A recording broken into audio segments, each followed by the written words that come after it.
Minnesota, Todd Blackledge, with Molly McGrath and Todd McShay down on the field. Miami player number 3. Alabama took the opening kickoff, and Bryce Young, in his first career start, marched them right down the field. Well, it was a brilliant drive by Bryce Young. One thing we saw all possession was him adjusting protections. Evan Neal blocks the rush. Mechie gets behind the defense. That's 2 plays on this opening possession where Alabama had receivers behind the Miami defense. And you can't make those kind of mistakes against a team as good as Alabama. Some question as to whether or not Mechie was out. But he got the ball over the pylon. He is now the lead man in the wide receiver room. They have lost 4 wide receivers in the last 2 years to the first round of the NFL. 2 years ago, Henry Ruggs and Jerry Jeudy, and in this year's draft, Jalen Waddle and Devontae Smith. Fair catch called for by Mike Harley off the Will Riker kickoff. So Miami will start from its own 25, led by De'Aaron King, the 24-year-old from Manville, Texas, in the Houston area. Started his college career at Houston, 4 years there. Now in his second year at Miami. More than 10,000 career yards. When you put together passing, rushing, he was actually a starting wide receiver at the beginning of his Houston career, and a kick returner. And back off major knee surgery 8 months ago today. Injured in their bowl loss in the Cheez-It Bowl against Oklahoma State. His right knee. Remarkable quick return to action. He's never worn a brace, and he says he never will. Dual threat quarterback like Young, and he's on target for about 7, maybe even 8, to the newcomer from Oklahoma, Charleston Rambo. Rambo, a nice addition to this offense. That's Rhett Lashley, his second year in this system. The first time De'Aaron King in his career has ever had the same offensive coordinator, same system, 2 years in a row. And he's on target to Will Mallory. And the tight end has the first down. He steps into the lead role at tight end for Brevin Jordan now in the NFL. Here are the impact players.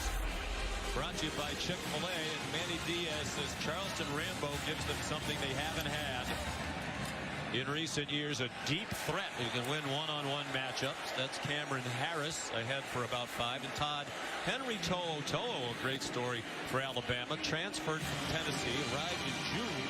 He's already a leader of that defense. Well, the defense he played in at Tennessee, Jeremy Pruitt was the coach. It was the exact same defense they run here at Alabama. Pruitt was an assistant here under Nick Saban. So he was able, with that knowledge, to come in and be a leader right away. Start. Offense, number 60, 5-yard penalty, second down. That's Zion Nelson, the left tackle. Rhett Lashley says he's their most talented offensive lineman. They have an experienced offensive line. That might be the old joke, though. The good news is we have every starter back, and the bad news is we have every starter back. It has been a line that has struggled in recent years. But among the group of about 159 combined starts, only Minnesota has more. Cam Harris back to the 42-yard line. The real challenge for this Miami offensive line will be the 2 outside rushers, Will Anderson, 31, and Chris Harris, number 4. Here's Cameron Harris in trouble and stacked up on 3rd down and 7. They tried to sneak in a delayed run, and Will Anderson, Phil Mathis, among those having nothing of it. Yeah, there was no fooling the Alabama defense. Everybody held their ground, held their technique. Christian Harris, number 8, the linebacker, forced it back inside. And there was Will Anderson there to help. So here's a weapon. Lou Hedley, the 28-year-old from Australia. Slade Bolden back for the punt. He's standing in the sunshine. Just a small part of the field at that end, as you can see, is in the sun. The rest of it in the shade.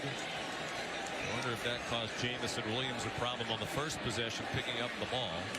Miami led the country in net punting last year, thanks largely to Hedley. His line drive punt was fielded by Bolden, who returned it for 5 yards before Corey Couch tackled him. 38-yard punt. Alabama scores on its opening possession. That's a great omen historically for the Tide.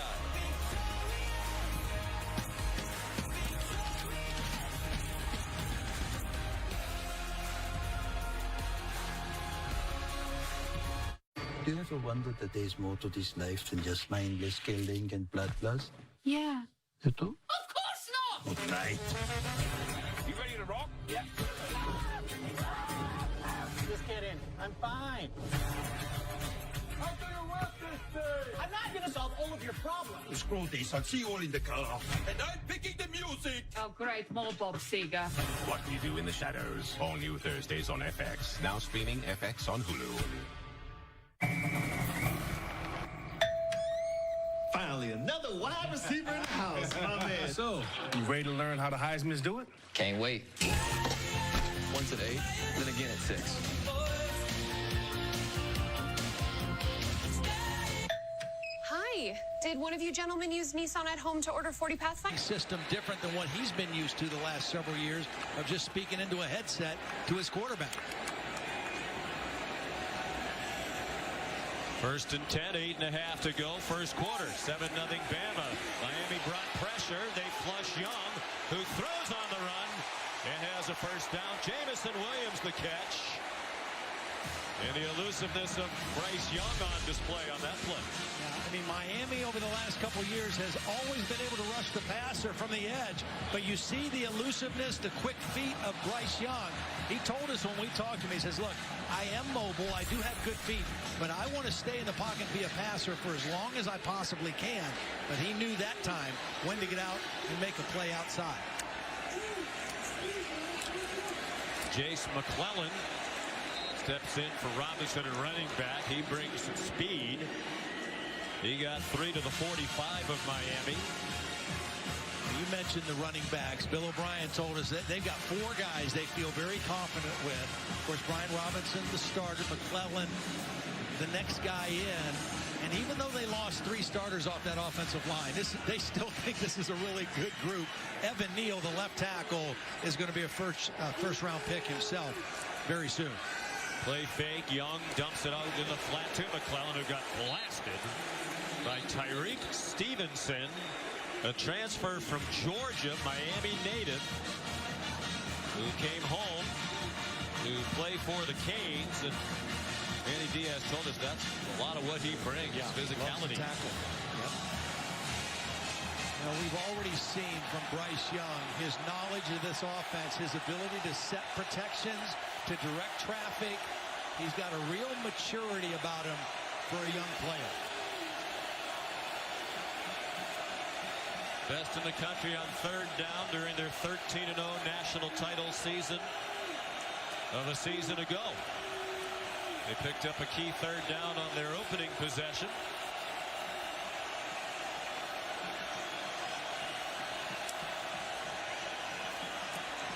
Young, all kinds of time, shovels it to McClellan, work to do, and he did it. Got the first down with 2 to spare, tackled by Takori Couch and Gilbert Frierson.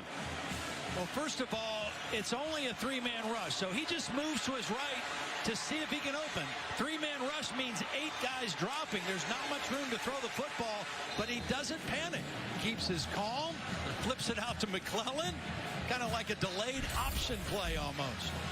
Like he's playing in the schoolyards of his native Southern California. Watch him go for a shot right here, though. On first and 10 from the 36, high snap, he took it down, gave it to Robinson. Brian Robinson inside the 20. Ball might have come loose at the end, but he was ruled down at the 17-yard line. And already for Canes fans, Todd, shades of a year ago, not doing a very good job tackling or stopping the run. Oh, and a really nice job by Cameron Latu leading that play, the tight end number 81 in there. And again, I mean, this is a hard back to tackle in Miami with their hands full right now. They're being dominated in the first 9 minutes plus. Already 7-0 Bama, and they're on the move again. Robinson taken down for a loss by Takori Couch. The play forced by Bubba Bolden. Bolden, one of those who elected to return for another year. De'Aaron King announced he was coming back for another season before they even played the bowl game in which he got hurt. And as soon as he said, I'm coming back, Bolden and several others said, I'm not going to the NFL. Bolden said, I'm coming back to win a national championship. And that starts Saturday, meaning today. Blitz up the middle. Harris dodged it again. Bubba Bolden whiffed. And Young throws it away. Over the head of John Mechie, but that was just a throwaway.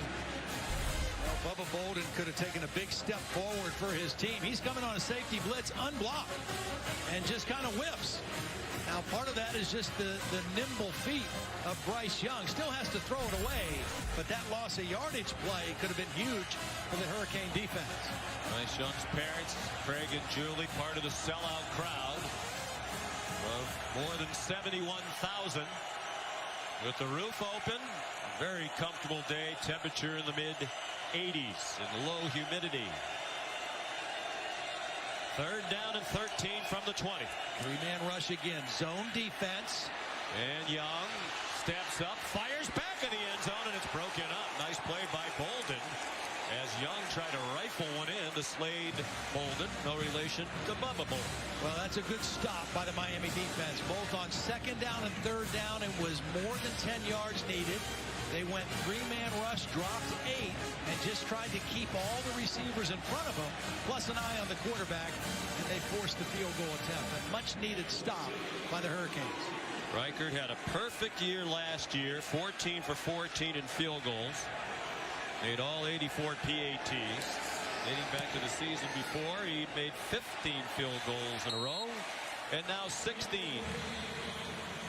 Longest active field goal streak in the country. That one from 38. Bama's had slow start last year in the COVID year for Penn State. Great win on the road today. Cameron Harris in trouble on 1st down. Did well to get across the line of scrimmage. Or Christopher Allen made the tackle for Alabama. Chris Allen and Will Anderson, these two outside linebackers, they think they're going to have a special pass rush this year because of the skills of those two.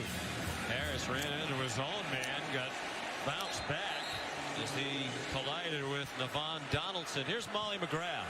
Well, Sean, De'Aaron King told me he attacked rehab 2 times a day with one goal in mind, to be back to play in this game. He's just 8 months to the day removed from his ACL surgery. His physical therapist told me it's usually 9 to 12 months that players are ready to return to the field. And he told me he's ready to run with the football, but we're going to have to see something special from De'Aaron King today.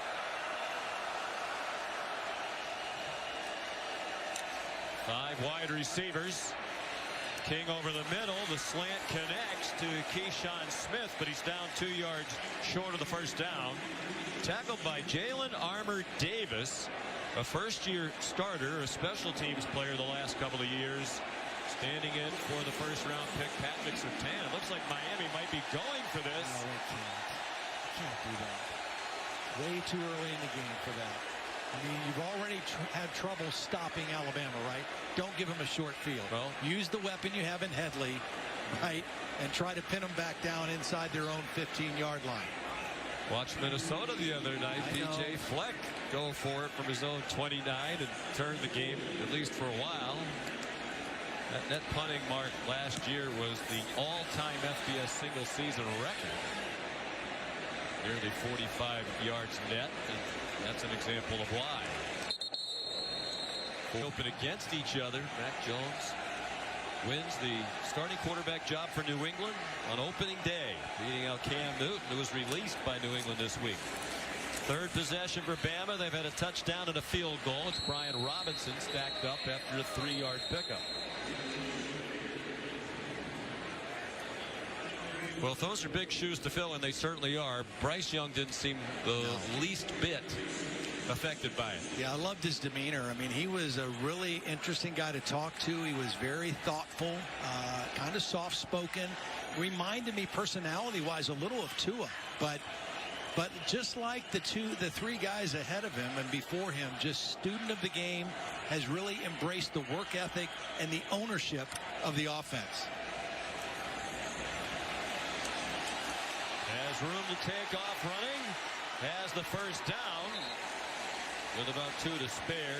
Chased out by Gervin Hall. When we talked to Bryce Young about being the latest in the line, he said to us, I'm even keeled when you're prepared. Pressure fades. Confidence comes from what you do before you get to the game. Yep. And he's so well prepared. Obviously brilliantly coached by Steve Sarkisian. Now Bill O'Brien. He was well coached in high school too. The program he came out of there, Bill Rawlinson was his head coach. I mean, this is a guy who understands how to play the position. He's in trouble, and he tries to throw it away in the direction of Cameron Latu, the tight end. I think they're going to call that an incomplete pass. They do. Lucky for There is Young. no foul for grounding. Eligible receiver number 81 was in the vicinity. Well, the reason that Latu was in the vicinity is because he missed the block. I mean, he was responsible for DeAndre Johnson, and he missed the block coming across the formation, but was able to be there for the throwaway and prevent the loss of yardage play. And Latu's presence in the starting lineup is a story for Alabama at the start of this year. Lil Billingsley was their tight end at the end of last season, was extremely productive, but he hasn't fallen completely in line with what Nick Saban expects from an Alabama football player. There's Brian Robinson tackled in space by Tyreek Stevenson. Billingsley is here, but not starting today as Nick Saban tries to hammer home to him the importance of doing what you're supposed to do on and off the field. Yeah, I mean, you know, last year he was a key factor. When Jalen Waddle got hurt, he became a big factor in the passing game, but it's about doing things right all the time, and apparently Billingsley still has some learning to do in that part of the process. 3rd down and 6. Can Miami get a stop on 3rd down? Alabama's 2 out of 3 on 3rd down so far. We're in the final minute of the opening quarter.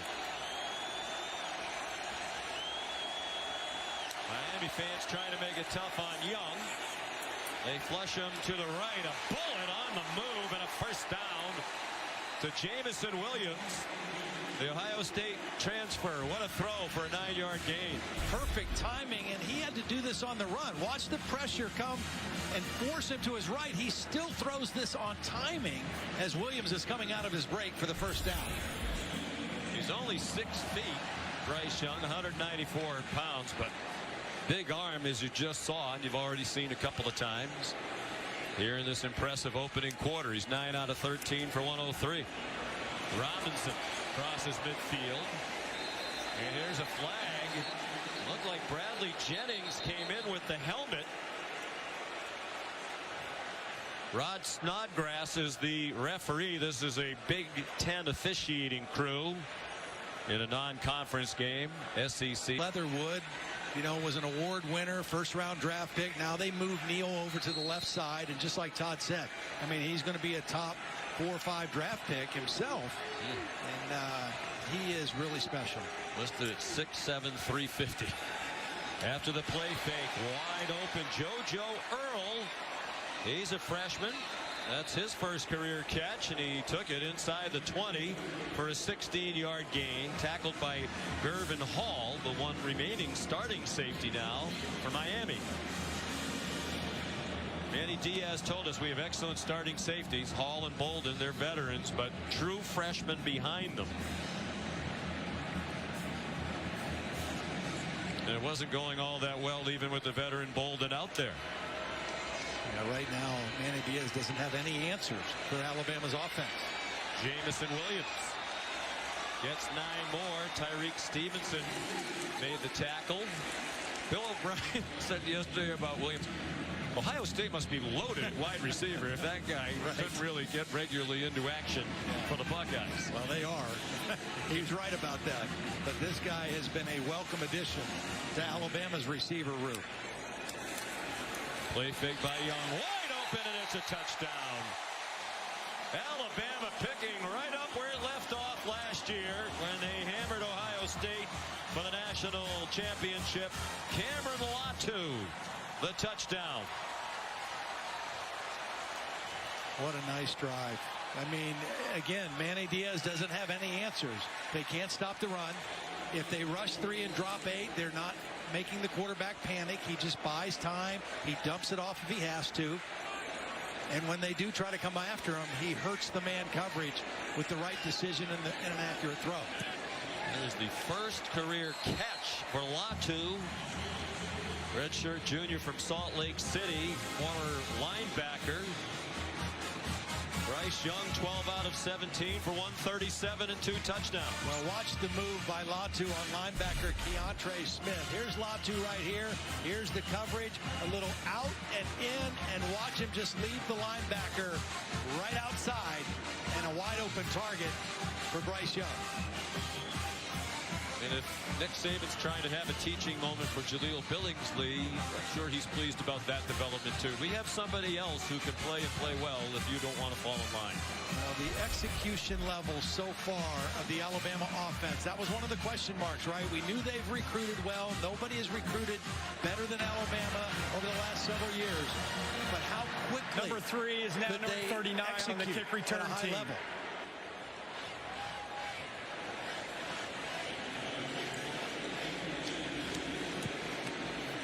Total yardage 200 for Alabama, 30 for Miami. They've run 27 plays to 8 for the Canes. Mike Harley back deep for the kickoff. Now just a small sliver of field that is still in the sunlight. And they'll start from the 25 again. And a touchback by Will Reichert. What a week 1 this is of college football. There was some action last week, of course, but that was week 0, as it's come to be known. Tonight on ABC, 7:30, a top 5 matchup. 2 national championship contenders for sure. Number 5, Georgia, and number 3, Clemson from Bank of America Stadium in Charlotte. JT Daniels at quarterback for Georgia. DJ Uiagalelei for Clemson. Yeah, that's going to be a great football game. I think Georgia with JT Daniels, if he stays healthy and plays the way he did at the end of last year, has a real chance to threaten Alabama in the SEC this year. De'Aaron King takes off running and has the first down. Second of the game for Miami. He picked up 11. Well, that's what he gives you. I don't know that we'll see a lot of design quarterback runs out of De'Aaron King today, but those kind of plays, when things break down and he has to extend a play, Rhett Lashlee wants his quarterback to do that. Look out! He got hit by Chris Allen, and the ball popped out. And Phil Mathis has it for the tie. We talked about Will Anderson and Chris Allen. Here's Allen working on the right tackle. Skate recovered by the defense. He just blows right by him. You cannot block those two guys one-on-one for a long period of time. They're both collapsing the pocket. Both Allen and Anderson had a beat on the quarterback, and that one resulted in a turnover. In 2015 and 2016, this Alabama defense had 50-plus sacks in both years, and they feel like they have that caliber of pass rushers on the edge for this season. Chris Allen limped off and needed to be helped into the medical tent. Great field position for Alabama. The Miami 33. Young to Slade Bolden for 4. De'Aaron King also limping on the sideline. It was his right knee, in which he tore the meniscus and ACL in the Cheez-It Bowl against Oklahoma State late December. Had surgery 8 months ago today. Remarkable pace of the rehab to be ready to go. He said he's 100% and he wasn't going to think about it at all. If the play called for him to run, or the situation called for him to run, he would run. He had nowhere to run that time. Flipped to Mechie, and he got flipped to the ground. No gain. Nice play by Corey Flagg. Thank you once again, Ball State. Mike Harley hoping for a chance to return a kickoff. Alabama dominating, leading 20-0. Will Reichert will have another touchback. Here's Kevin Nagandi. Sean, let's update you. College Park, Maryland hosting West Virginia. Winston Wright Jr., Boog. He's the dynamic weapon from Neil Brown and the Mountaineers, and he's off to the races. And as usual, early in the season, the one thing lacking is tackling. No tackling by Maryland, and there we go, Cam. Hit his head on the goalpost. 98 yards. Letty Brown punched it in right now. 17-14 Maryland. Iowa in control at home against Indiana. Good one in Eugene between Oregon and Fresno State. Knotted up. Back to you guys. And Iowa with a big game next weekend in Des Moines against Iowa State on first down. Charleston Rambo caught it, got dumped for a 2-yard loss by Brian Branch. Meanwhile, Christopher Allen going to the locker room for further examination and looking despondent, understandably so. Drew Sanders, number 20, has come in for him. Experienced backup. Cameron Harris, nowhere to run. Shoved out of bounds by Brian Branch with help from Jordan Battle. Malachi Moore, these two, they list them as first and second team star. Now today, Malachi Moore is starting at safety in place of DeMarco Helms, and Brian Branch is the star, and they are two outstanding players. And on both those plays, perimeter throws stopped for 0 yardage. Good open field tackling and taking on blocks by the secondary people of Alabama so far. Miami in jeopardy of a very quick 3 and out. King is 5 for 5 passing. Anderson got a great jump. He got a piece of King up around the face mask. De'Eric managed to scramble for 5, but went down 5 short of the line to make, and it was Allen's stand-in, Drew Sanders, who ran him down. Boy, how quick off the ball is Will Anderson. Yeah, he's so quick, and you know, he feels like he's playing even faster now because he has more knowledge of the defense. Miami number 5 is now number 46. He gets around there, gets enough of De'Eric King to take his eyes off of downfield and force him up into the pocket. Doesn't get the sack, but as Nick Saban likes to talk about, that is definitely affecting the quarterback. There's Lou Hedley to punt. Wow. Line drive bomb. Kicked on the run. Slade Bolden. Nice tackle by Corey Couch. 52-yard punt, a return of 8. 7 yards, a couple touchdowns. The skill that I'm most impressed with is his ability to move in the pocket, to feel the pressure, but never take his eyes off of downfield. So he feels the rush, he moves when he has to, but his eyes are still downfield finding the open receivers, and that is a difficult skill to have, but he is doing it naturally. Then, when he has to make a quick read, he did that for his second touchdown. Was so poised, never in a hurry, doesn't have happy feet. Sets and fires here on target. Slade Bolden, first down. Bumped back by Tyreek Stevenson, but he had the first down with forward progress. Todd McShay. Yes, Sean, I watched Bryce before the game. He threw about 50, 60 throws in the pregame, and every single ball, didn't matter if it was 10 yards or 50 yards, was a little bit high. And I just walked on the field and I said, why? Why is the placement there? He's like, because it's so hard for defenders to get it. I was really impressed with his absolute accuracy. Chase McClellan, another missed tackle by Miami, and into Canes territory went McClellan. You know, the other thing, Todd, that I noticed in watching him today and then on the practice field in Tuscaloosa on Thursday is his ball is very soft. It's a very catchable pass. I mean, he's got zip on his arm. He can make any throw you want, but the ball always looks soft as it's moving towards receivers. It's catchable. Yeah. We asked Bill O'Brien, he's 6 feet tall. He said, yeah, but he doesn't get balls batted down. Finds the seams, has a pretty high release. McClellan again after a 15-yard gain gets 3 more. But see, you could say the same thing for Bryce Young as we said for Mac Jones, as we said for Jalen, as we said for Tua. The best friend of a quarterback is a good running game. And right now, Alabama is still able to run the football when and how they want. And that just sets everything up, whether it's play action pass, whether it's RPO game. Takes a lot of pressure off the quarterback. Young on target. Mechie. Oh, high stepping. And out of bounds with another first down.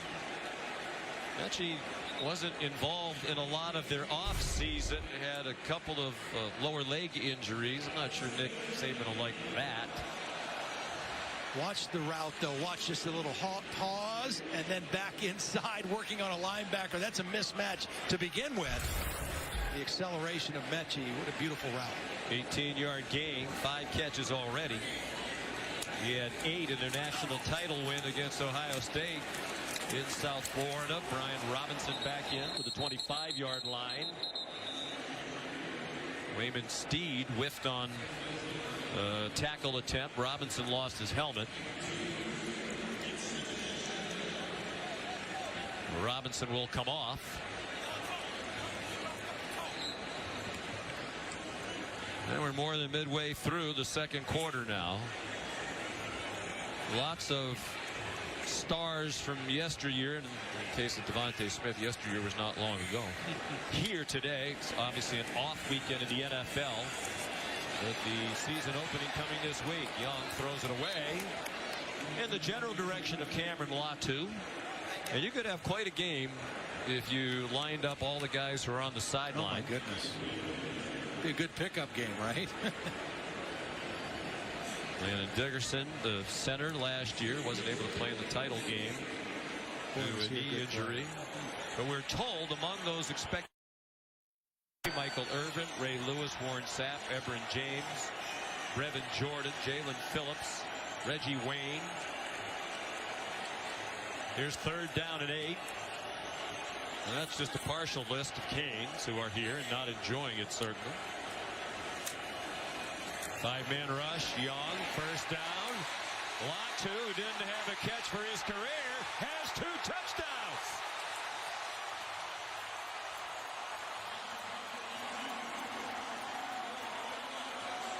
$25 yards for Cameron Latu. Well, watch Bryce Young set the protection this way. Pressure is coming from here.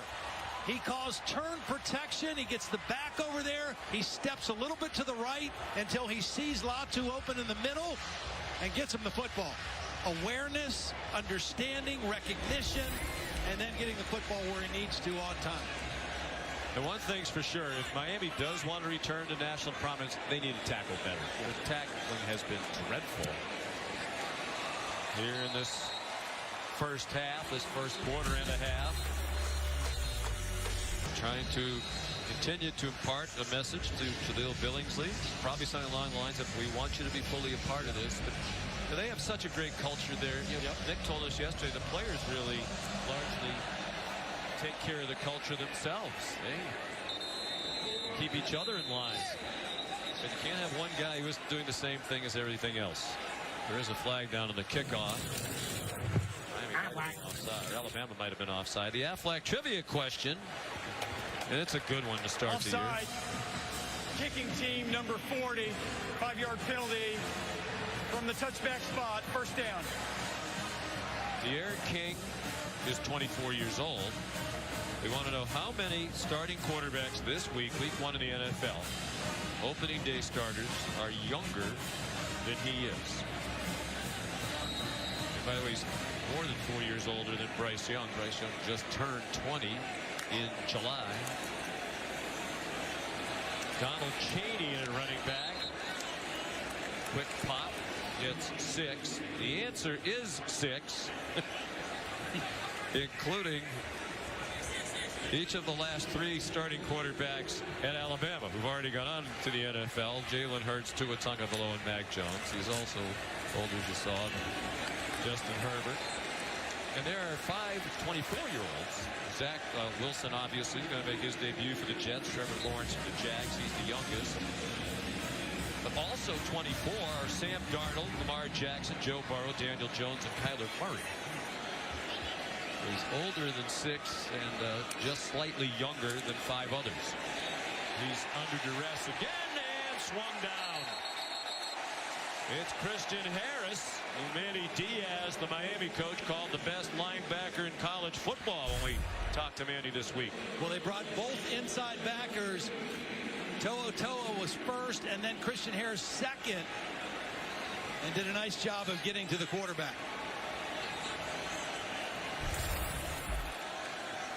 Loss of 4, 2nd and 14. 4 wide receivers. Yep, there he goes. Will Anderson. You can't block this guy one-on-one and have a lot of success. He's too quick off the ball. This time they're trying to pull a backside guard to help. They actually have 2 guys accounted for him. Neither one of them stayed with the block. And Anderson just kept working his way to the quarterback. Sophomore from Hampton, Georgia. Really came on the second half of last season. Obviously learning as he was going along. Didn't have a sack in the first 6. Had 7 in the last 7. In the flat, Cameron Harris. He gets walloped at the 44. You know, obviously this is not all on De'Aaron King as Miami's forced to punt again, but we talked about the Alabama quarterbacks, right? The last 3 going to be starting in day 1 the NFL. Number 5 of Miami will be number 46 for this play. The last Miami quarterback to start an NFL game, former Hurricane, was Ken Dorsey, all the way back in December of 2008 for the Cleveland Browns in a 14-0 loss to the Bengals. Dorsey's now 40 years old, and he's the passing game coordinator for the Buffalo Bills. It's been a long time since Miami has had that kind of quarterback. And he used to have a ton. Drew Headley, the punt. There is a flag down. Irvin Hall interfered with Slade Bolden, it seemed.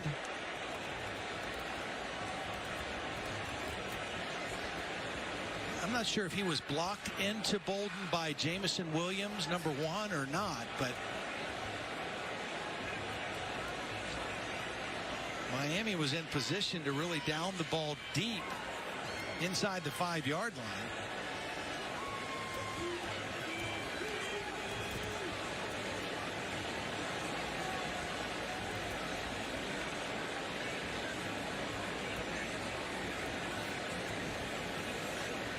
Big Ten officiating crew. Big day for the Big Ten. Big weekend. A lot of conference matchups. A couple really good games. Personal foul. Kick catch interference. Kicking team number 26. 15-yard penalty from the spot of the foul. First down. Timeout.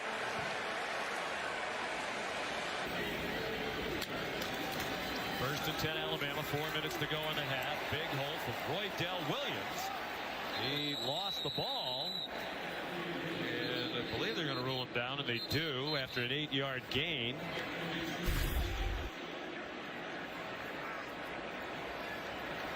Cameron Kitchens. Ruling on the field, a fumble. Tackle. Recovered by Miami. Okay. First down. Well, that's news to everybody on the field. As the offense and defense for Alabama and Miami, respectively, were still standing there. But after talking about it, looks like they got it right. It was a good, hard tackle by the freshman Kitchens, who's in there because of the injury to Bolden. First, you couldn't tell if the knee was down before the ball came out, but the ball clearly came out as he's diving forward. So a lack of ball security by Williams, and a really nice play beating the ball carrier right at the spot by Cameron Kitchens. He was a true freshman playing in his first college game out of Miami Northwestern High School powerhouse program. He won 3 state titles there, did Kitchens. And he'll get the turnover chain. Hard to celebrate that too much when you're down 27-0. That it has Going become on the field tradition. was a fumble recovered by the defense. That plays under further review. By the replay official, Rick Nelson. Now, the turnover chain debuted in 2017, and it has been much imitated now in a variety of ways around the country. Well, the interesting thing, too, is, I mean, it is there's a lot of hype surrounding it, but it's actually been something that is, really inspired and motivated their team as well, because since the inception of that in the 17th season, they've had 92, and this would be 93 forced turnovers, which coming into this year was tied for the third most in that period of time, tied with Iowa and Syracuse, the only teams ahead of them. Clemson, the leader, with 97, Alabama with 95. Oh, I wanted to guess. Oh, we already did, Aflac. I guess they're looking at the replay to see who recovered the fumble. Matt Austin, let's bring you in. You look like you're ready to go. We can see you. The audience can't, and that's a shame to waste the movie star good looks. But how are you, buddy? What do you think? Doing very well, thanks. Yeah, you're exactly right. They're looking at this recovery because the Miami player looked like he had it between his legs, and that's not allowed to have possession of the ball when it's between your knees. You have to have your hands or your arms controlling it. And you can see right there that the Alabama player got it and it was on his knees. So I think they're going to give this ball back to Alabama. Should be a big relief to Roydell Williams after his animated message from Nick Saban. We should mention that it's an experimental replay situation here today. Big Ten officials on the field and in the replay booth. Rick Nelson is the replay official. There's Ron Snodgrass, the referee. After review, there was a fumble. However, was recovered by Alabama. First down at the 35-yard line. Some good work by Rick Nelson. Yeah, I got to give the chain back, right? You don't get to keep it. No. You got to go back to work. But the celebration still stands. Yeah. You can't undo that. Back into the safekeeping place it goes. But this game is part of an experiment. The Big Ten is the only one of the Power 5 conferences that does not use collaborative replay, where you have replay officials at the stadium, but also somewhere else, back at a headquarters, looking at monitors. So today, Gene Simcoe, the Big 12, is actually in Pittsburgh at DB Sports headquarters, and he is weighing in on the replays with Rick Nelson.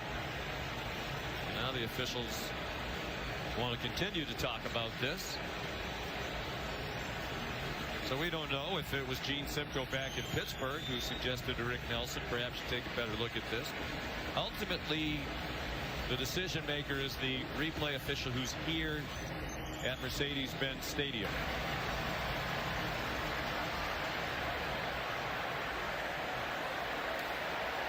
Okay, the down will be second down. Second down. That's what they're trying to clarify. Second down and probably where to place the ball. Well, because it was not a change of possession, right? Because Miami was ruled to have never recovered the ball. Matt Austin at his lovely home, nodding his head in agreement with you, Todd. That's a tough break for Miami. I mean, in a game where they have had little to nothing go their way, a turnover there, getting a short field right before halftime could have been at least something to salvage this first half for the Hurricanes. Roydell Williams, a sophomore, breathes a sigh of relief. Bryce Young off quickly to Javon Baker.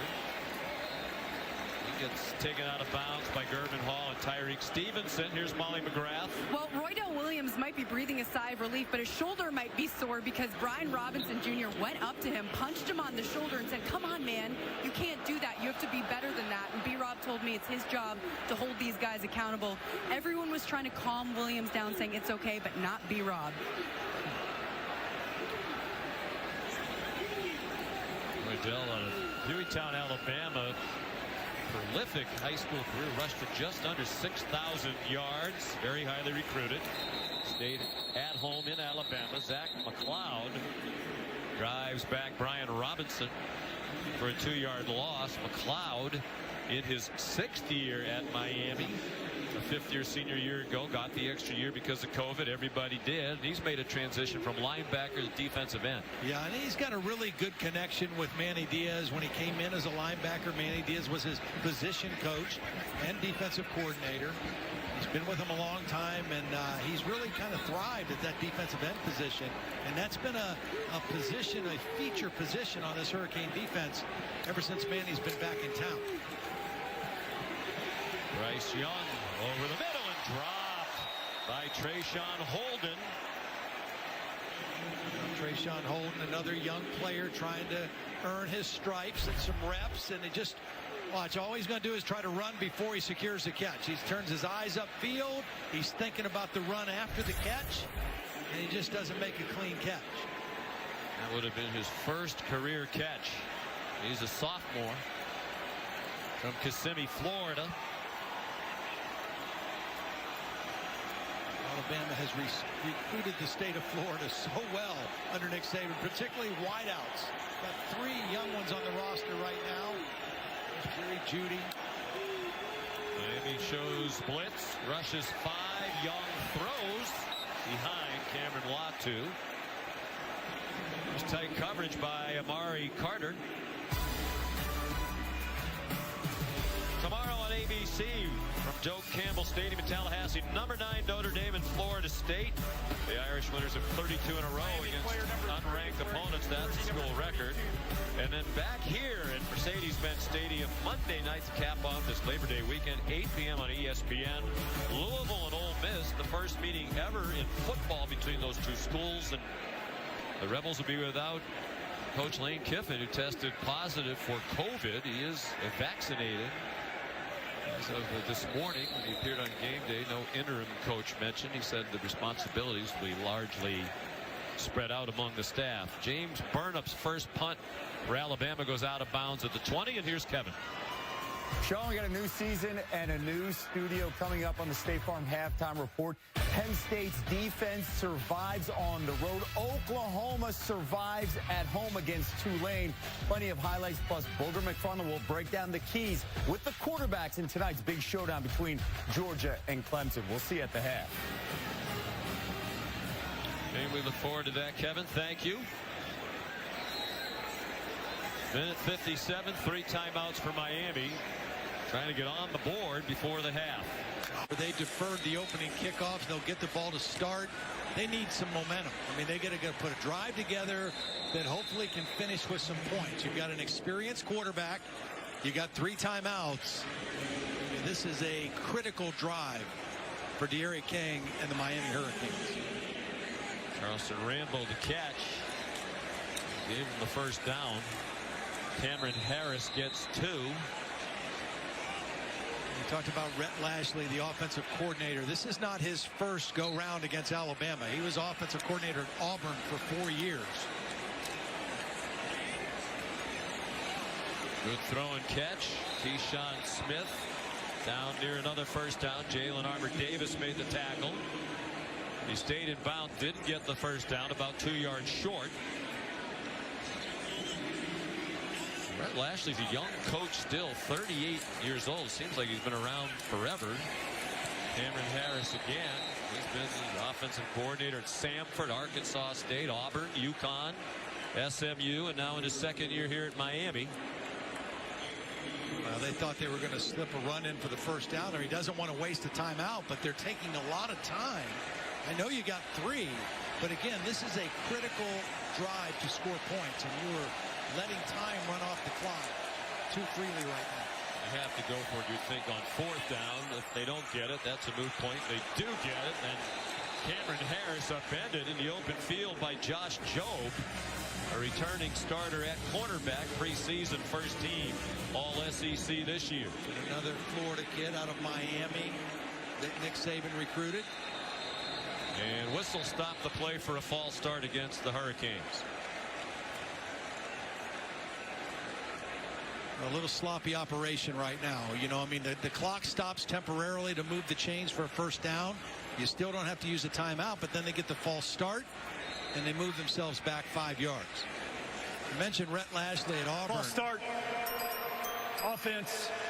Number 11, 5-yard penalty.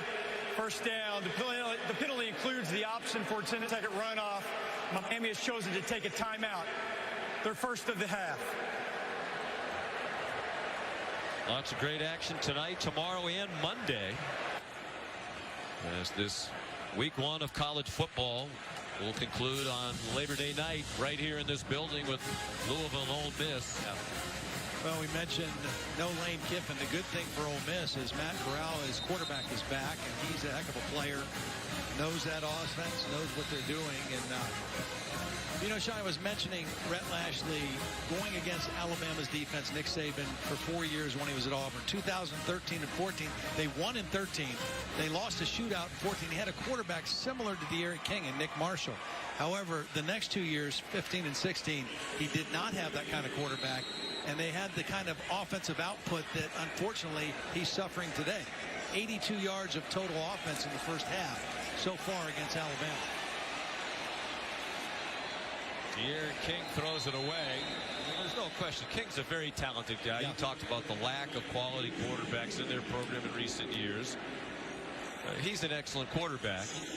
But even though this offensive line is experienced, they're getting manhandled by Alabama. Well, and again, at the top of the show, we talked about where's the strength of Alabama. Now, the offense has been better today than we thought they might be. The defense has been what we expected. A dominant defensive front led by Will Anderson. Chris Allen left the game earlier. We don't know his status. Throw behind Mike Harley. It'll be 3rd down and 15. 25 seconds to go until the half. Under Nick Saban, when leading by 7 or more at the half, Alabama is 134 and 4. That's 97% of the time. When they're up by 7 or more at the half, they win. You got to get half the yardage here if you're De'Aaron King. I mean, you've got to go for it on 4th down, but you don't want to be 4th and 15. Pressure from King's left. He got it off to Charleston Rambo. You know, they said they were going to try to take some deep shots, several of them to Charleston Rambo, but they can't block well enough to have the time to do that. I mean, that wasn't even a blitz. It was an extra rusher, but it was only 4 rushers. But that time, Brian Branch was there. It kind of fooled the offensive line. It wasn't an overload blitz, but De'Aaron King had to get rid of the football before he wanted to because pressure was there. Miami will go for it from its own 45 on 4th down and 10 with 20 to go in the half. King giving a nice pocket that time, and a beautiful throw and catch by Keyshawn Smith. 1st down, 35-yard line. There's no question if you give De'Aaron King time, if you give him a pocket, he can make those throws. Charge timeout, Miami. Their second. This is a 30-second timeout.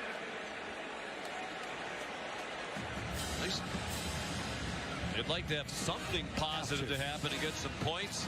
Andy Borregales, true freshman, hoping he gets a chance to try his first field goal as a Miami Hurricane. He has a strong leg like his brother Jose, who was their kicker last year and won the Lou Groza Award as the best kicker in the country.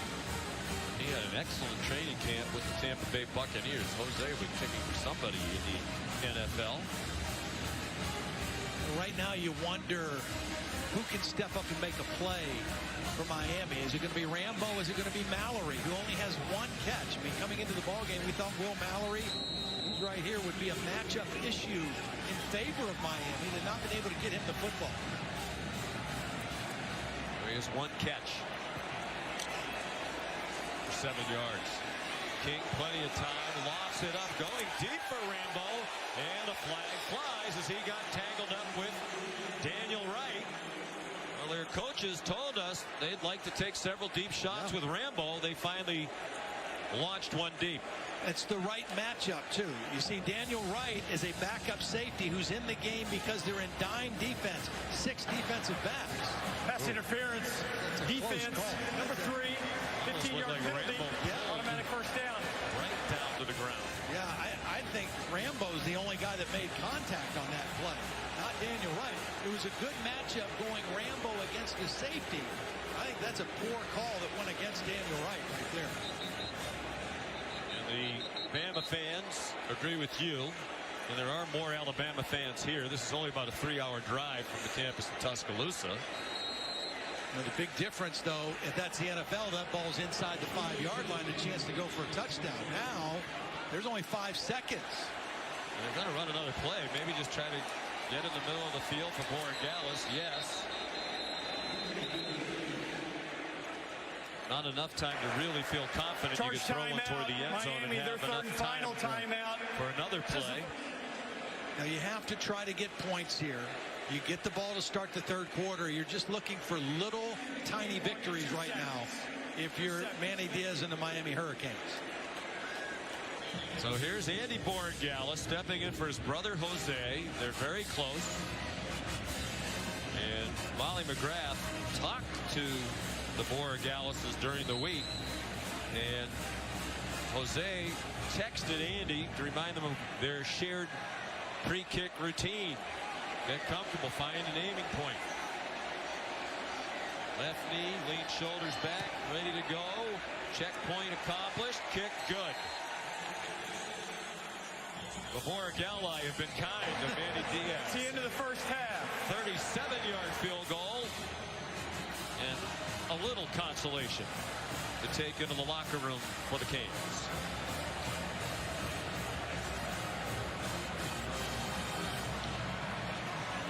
Our score at halftime is Alabama 27, Miami 3. The State Farm halftime report after this message and a word from our ABC stations. The end of the second quarter. Now we just have to try to put some things together, build some building blocks, some positive pieces for the rest of our season. You know, because again, when we talk to Manny Diaz, they talk so much about, you know, are we ready to play our best game on this kind of a stage? We haven't done that yet. Well, no, they were not ready in the first half to play their best on this stage. But they still have 30 minutes to do something.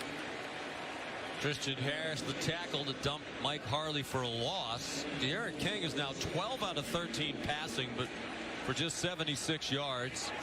He's had very little time against this relentless Alabama pass rush headlined by Will Anderson.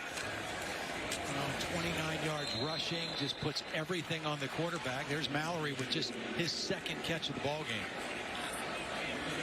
Well, Sean, you guys were talking about keeping it simple. That's what Manny Diaz told me he wants to do. He said, you got to just get that first down, then we can get some momentum. We've had some plays and some opportunities, but penalties are absolutely killing us. And he said his message to De'Aaron King is don't look at the scoreboard, don't get frustrated, don't try to do too much. And I asked him if he was going to run more in this second half. He said, we're going to do whatever we need to do to win this football game. King on target to Mike Harley for the first down. Harley, their leading receiver last year. There's Charleston Rambo out near the 40-yard line. Will Anderson there. We talked to Will Anderson, Todd, the other day. He said, I view myself as a complete player. I'm not just a pass rusher. He worked hard in the offseason to be better in pass coverage and in space. And against the run. And that's what we saw right there. I mean, perfect technique, just riding the block down, keeping his hands free, and then there to wrap up the ball carrier. If you want to be a complete player, it's all of that. You know, when he was just a defensive end in high school, so he had the pass rush piece down, but it's the coverage piece. It's the other things of being an outside linebacker in this defense that requires more from him, and he's answering that. Started every game last year for Alabama as a true freshman. Nice throw, nice catch. Harley lost his helmet as he was tackled. He has the first down to the Alabama 44-yard line. Now, this is exactly what you want if you're Miami. Come out of the locker room, get some momentum, make some plays, piece some positive things together. De'Aaron King's got him on the Alabama side of the 50-yard line now to start the third quarter. 16 out of 17 for the game with the 5 for 5 on this drive. A rocket. That's caught by Xavier Restrepo, a freshman. He was a freshman last year, but he gets to be a freshman again because the bonus COVID year. That's his second career catch. He caught one last year at Duke. Second time we've seen that little play in this drive. They ran it to the other side a couple plays ago. Just a hurry-up tempo play. You've got stacked receivers on both sides. The top receiver's a blocker. The second guy's just a little quick screen. Michael Redding, the last catch. They like to play very fast, but they were never able to get a rhythm in the first half. They have one here to start the second half. Cameron Harris thrown down by Henry To'oTo'o. Chris Braswell in the game as well. Braswell backs up Will Anderson. We talked to Anderson the other day. He raved about Braswell. He said he is going to be an unbelievable pass rusher for Alabama. Sophomore from Baltimore.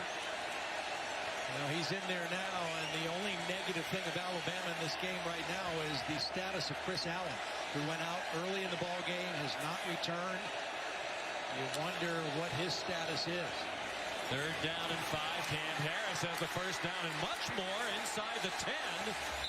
Jordan Battle finally got him down. Let's get a quick update on Chris Allen from Molly. Yeah, Chris Allen is out for the game with a foot injury, guys. Yeah, he is an outstanding player. You hope that's not a serious injury. Braswell's going to get a lot of reps today. 1st and goal. Cameron Harris danced down to the 6. Banged down by Daniel Wright. Daniel's the brother of Major Wright, who was a standout at Florida, played in the NFL with the Bears and Bucks. And this is the part of the field where you think Will Mallory might factor into things for De'Aaron King. Here he is right here, number 85. Very talented tight end. De'Aaron King has a lot of confidence in him. Big target. They fake the run to Chaney. And King throws it away. Well defended by Alabama. They had the underneath, which was Mallory, and they had the deeper receiver in the end zone covered, and all De'Aaron King could do was throw that one away. You got to believe this is 4-down territory too. They went for the field goal at the end of the first half, but field goals don't do them any good at this point. So you got to believe Rhett Lashley's thinking 2 plays here to try to find a way into the end zone. 3rd and goal from the 6. Opening possession of the second half. Chaney down to the goal line. And they're marking him down short. Byron Young prevented the touchdown. They get over the ball very quickly. They are going to go for it on 4th down and goal from inside the 1. King to the goal line. And he did not get in. That's a tough play. It's a quarterback sneak, but you're sneaking from 5 yards off the football. You're not under the center trying to sneak underneath the blocks. You're catching this ball 5 yards away. And by the time he gets towards the goal line, Alabama had won the line of scrimmage there and kept King clearly out of the end zone.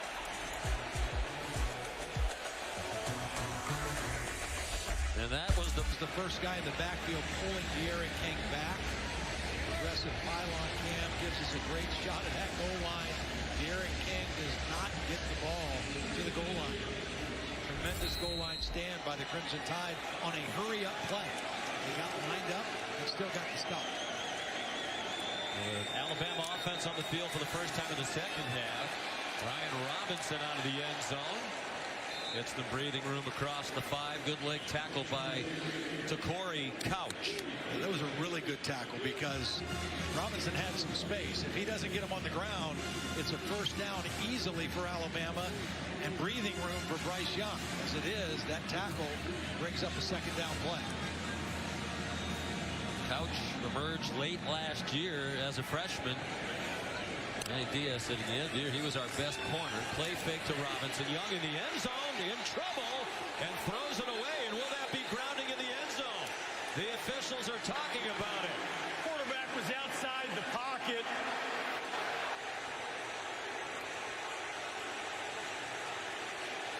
They want a safety on the Miami sideline. The officials are going to talk about it. Now I'm sitting there looking at it. He definitely looked like he did get outside the tackle box. It was a delayed blitz by the linebacker from Miami that forced him out of the pocket. Nice defensive call of pressure by Manny Diaz as we wait for this decision. The quarterback was outside the pocket, and the ball went beyond the line of scrimmage. There is no foul for grounding. 3rd down. I think the discussion was, did the ball cross the line of scrimmage? Because he clearly was outside the box. But watch the delayed rush by Corey Flagg, number 11. He slips in there untouched. They force him out. The ball did get across the line of scrimmage, too. The line of scrimmage, the 6. Outside the pocket, and does the ball get across the line of scrimmage? Both were true. so no penalty. I want to bring in Matt Austin if we can after this play to ask a question about mechanics of officiating. Young back in the end zone again on 3rd and 5. That question might have to wait because there goes Jameson Williams to the house. Touchdown, Alabama.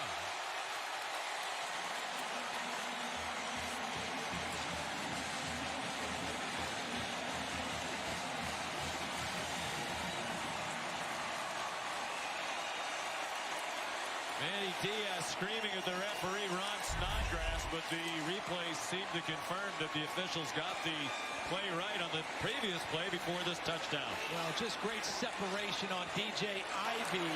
Personal foul. Roughing the passer. Defense number 12. The blow to the head. That 15-yard penalty will be enforced on the kickoff. Well, you see the speed and the acceleration of Jameson Williams. Just got great separation out of a bunch formation. And the safety, who could have been there to help, was locked in on helping on John Mechie on the other side of the formation. And Williams ran free behind the defense. Showing that great speed the coaches talked about. 94-yard play. The extra point good. And what a rapid turn of events. The goal line stand by Bama when Miami looked like it had scored a touchdown, and then this quick strike. This is Williams. This is Mechie. This safety right here is going to get caught thinking the ball is going to go to Mechie. Watch him favor the short side of the field with Mechie instead of playing deep third. And the young quarterback made him pay for that mistake.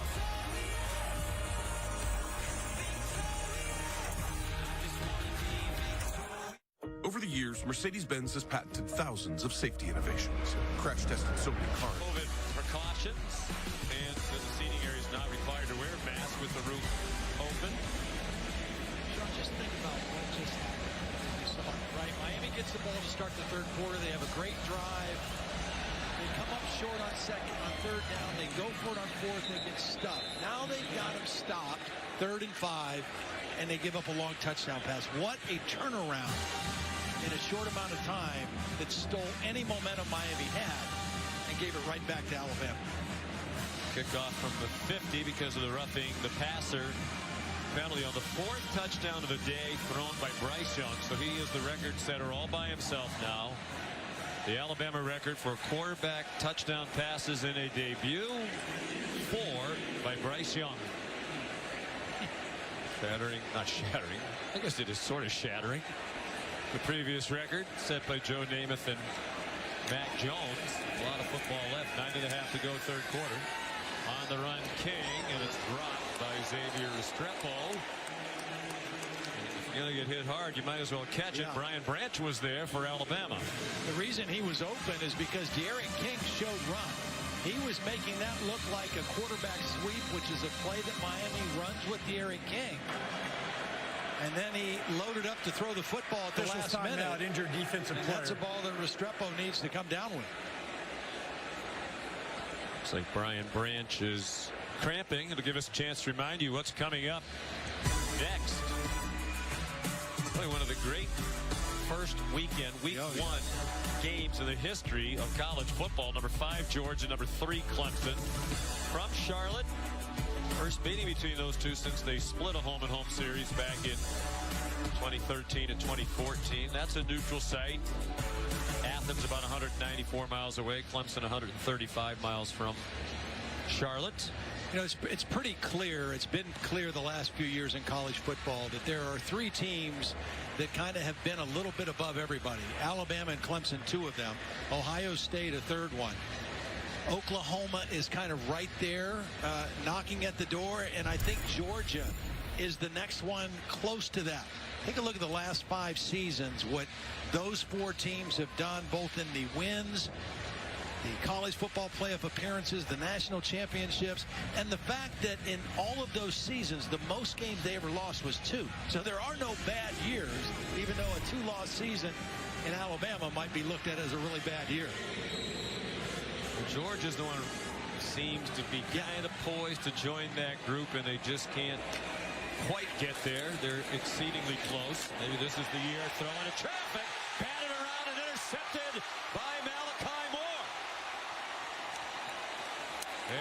flag down at the 34-yard line.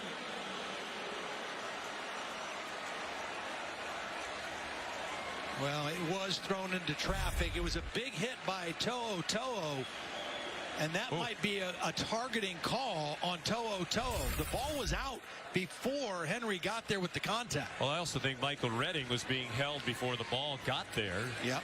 After the interception, illegal block in the back, intercepting team number 28, 10-yard penalty from the spot of the foul. First down, Alabama. Well, there's the Alabama version of the turnover, which some Alabama people reached out to me at the half and said that they believe that actually predates the turnover chain. I'm not really a historian about turnover-related gadgets and gizmos and memorabilia, or whatever we want to call it. So my apologies. Wasn't meaning to offend any school that might be the originator of this sort of thing.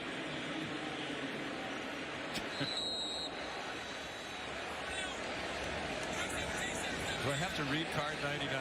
That was enough of an apology, was it, to anybody who might have been bothered?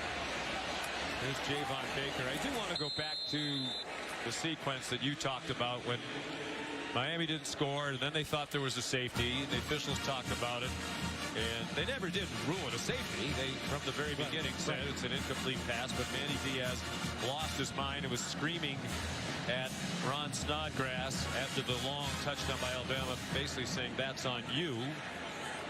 But they had a third down play deep in Alabama's territory, and they've not stopped him yet. I mean, Alabama's 5 of 8 on third down today. Miami can't get off the field defensively. That's been the problem for them. Well, I wanted to ask Matt Austin a question at the time, and then there was the touchdown. There's an incomplete pass. Matt, it was pretty clear. They have the O-to-O communication headsets, all the officials on the field, where they can all talk to each other. In a situation like that, there might be a question about, is he out of the pocket? Did the ball go past the line of scrimmage? Can the replay official be in on that conversation without it really being an official replay stoppage? Well, the quarterback being out of the pocket, that's 100% the referee's call, and technically he's not supposed to get help.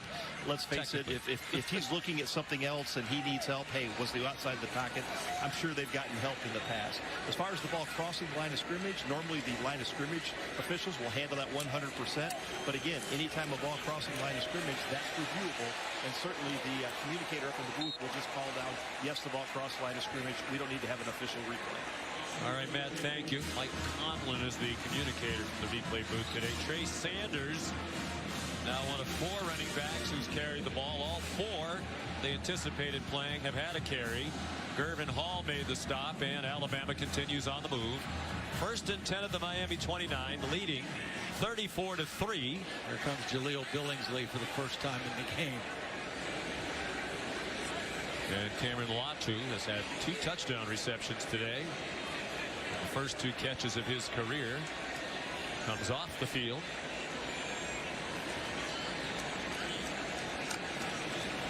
Bryce Young gives it to Sanders again. Big hole.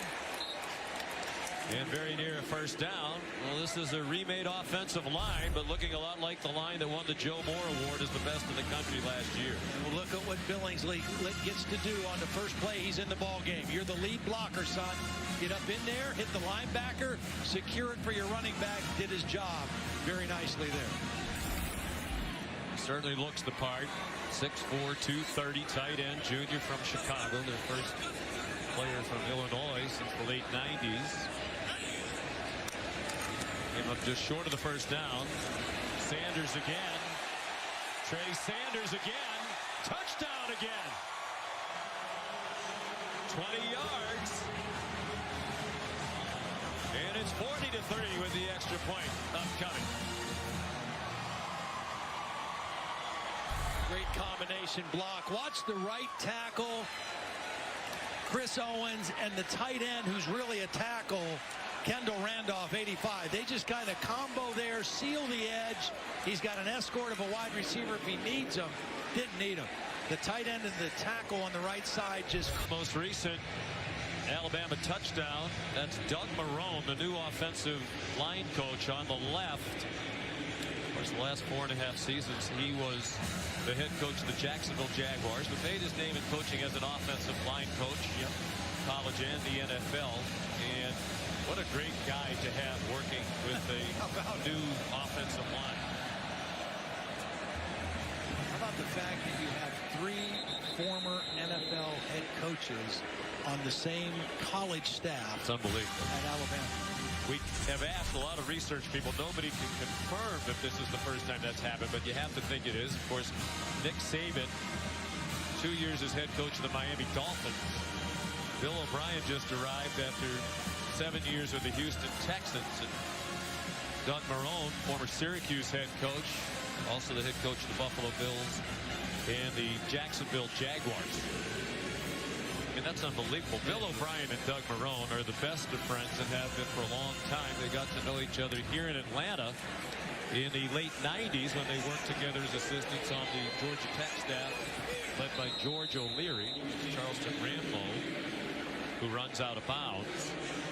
And when Bill O'Brien got hired, Alabama was looking for an offensive line coach because Kyle Flood, who had that job last year, went to Texas with Steve Sarkisian.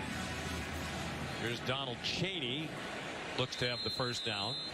So Bill O'Brien said, well, Doug Marrone's a great offensive line coach. Nick Saban said, you think he'd do it? Bill said, I'll ask him. So here they are back together again. In the case of Bill O'Brien, you know, he's been the offensive coordinator now for the greatest college coach of all time, Nick Saban, if you go by national championships won. Certainly he's in the conversation as among the greatest. And of course, Bill O'Brien was the offensive coordinator for Bill Belichick, who many believe is the greatest NFL coach of all time. And Coach O'Brien said he's really proud of that. Long ball for Restrepo, looking for a flag, and he's going to get it, it seems, with Malachi Moore running in coverage.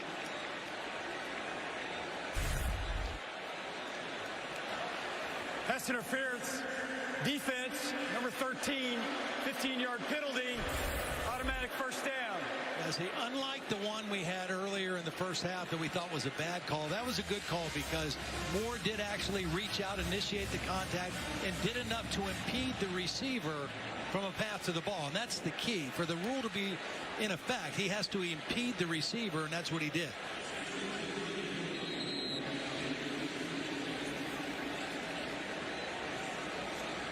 The last kickoff for the touchback was off the foot of Jack Martin. He's right for the rest. He's transferred from Troy. Made a good impression in camp. Charleston Rambo now to the 40-yard line. And Miami on the move again. Down 41-3. Very disappointing game here for them. Incomplete pass. Nice play by Jalen Arbor-Davis. When we spoke to Manny Diaz during the week, Todd, he said, certainly we want to win. We think we're a much improved team. But at the very least, when we play teams like Clemson and Alabama and the really good teams in the country, we have to play at our best. We have to look like we belong in the game. And that didn't happen last year against Clemson, and it's not happening here today. No, in the 3 games they lost last year, they gave up an average of 47 points. So their defense struggled. They have not beaten the number 1 team. I know it's not on this coaching staff or these players. They haven't beaten a number 1 team since 2000 when they beat Florida State. Well, there are the losses you were talking about. The regular season combined 42 points allowed to Clemson, 62 to North Carolina. For the end zone for Restrepo. And a nice catch as he was fending off Brian Branch. And with some contact, it seemed, Seams still managed to make the catch, 29 yards. And the first career touchdown for Xavier Restrepo. See, this is what we knew you had to do against Alabama. You got to make contested catches with tight coverage and hands on you because Alabama does not concede anything. They're going to defend every play. You've got to make throws like this and catches like this. Injured defensive player. And that's the first real one we've seen for Miami. But it was a good one. Good throw and a good catch. And the first touchdown of the season for Miami. First of his career for the freshman from Coconut Creek, Florida. He did play last year. Brian Branch, who had the coverage, is helped off. second time he's cramped up, right? Assuming that is a cramp situation. Probably is. Sometimes you just start cramping. It's tough to make that go away. Tough to get hydrated enough. So De'Aaron King throws a touchdown pass, 29 yards. He's 21 for 26 for 168. That North Carolina game that we just showed on the screen was historically bad. That Miami defense against the Heels gave up 778 yards total and 554 rushing yards. Both were the worst in school history. Most yards rushing allowed, most total yards allowed. Javonte Williams and Michael Carter, the two running backs North Carolina had last year, both not there now. Robert Gillespie is the running back coach at Alabama right now. He was the running back coach at North Carolina a year ago. Got a pretty good group to work with this year, too. Andy Borregales, the extra point. And it's 41-10. Looked like the Tar Heels missed those running backs last night. Here's Molly McGrath. Well, Sean, September signifies the beginning of college football, but it also signifies Childhood Cancer Awareness Month. And this is very near and dear to the people at the Peach Bowl after their VP of Sales, Benji Hollis, lost his 6-year-old daughter to cancer. Now, Anna Charles Hollis inspired a $20 million donation, and the Peach Bowl Legacy Fund is sponsoring 5 ongoing clinical trials for pediatric cancer research. And here tonight are the Hollis family and the doctors whose research will save so many lives. And Anna Charles's father, Benji, told me he's honored that her life is continuing to have an impact. Sean. It's a wonderful legacy. Incredibly sad.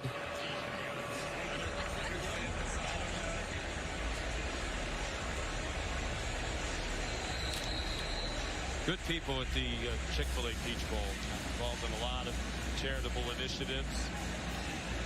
And by the way, we do want to thank them for the Chick-fil-A delivered to our booth at halftime. I mean, when you look in that heated container and it looks like a bottomless pit of sandwiches, that is like money. Jaleel Billingsley, the tight end, returning the kickoffs as he did last year. And he's tackled as he crossed the 20. Chase Smith made the tackle for Miami.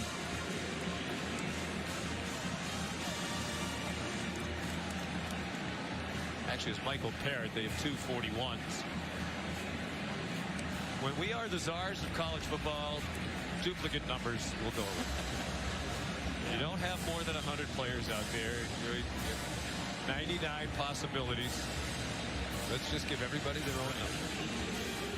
We'll continue to parrot that until it happens. See what we did there? Apparently not.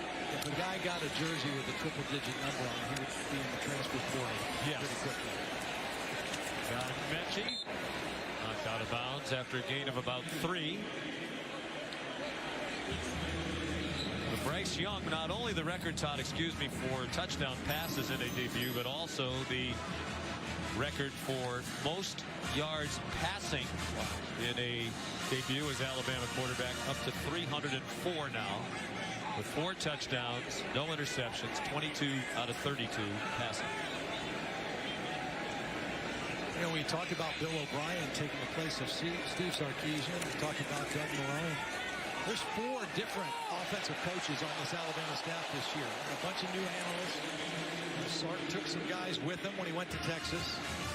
So not only did they have to reload with 8 new starting players, they had to reload with 4 new coaches on the offensive side of the ball. And I'll tell you what, there's some good coaches and good players, because the execution level in game 1 of this Alabama offense has been pretty impressive. His 94-yard touchdown pass is also the longest in a debut, the one to Jamison Williams. And it's tied for the second longest touchdown pass in school history. 99 yards, the record. A.J. McCarron to Amari Cooper at Auburn, November 30th of 2013. Young zings one. Cameron Latu. All of a sudden, he's Ozzie Newsome. Well, he's been a reliable target today. He's a big body. You know, he started his career, he was an outside linebacker, defensive end. Just switched to tight end a couple years ago. And having a career kind of day today.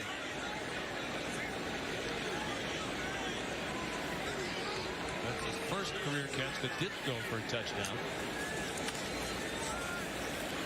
Brian Robinson, another good tackle by Gervin Hall, the junior from West Palm Beach.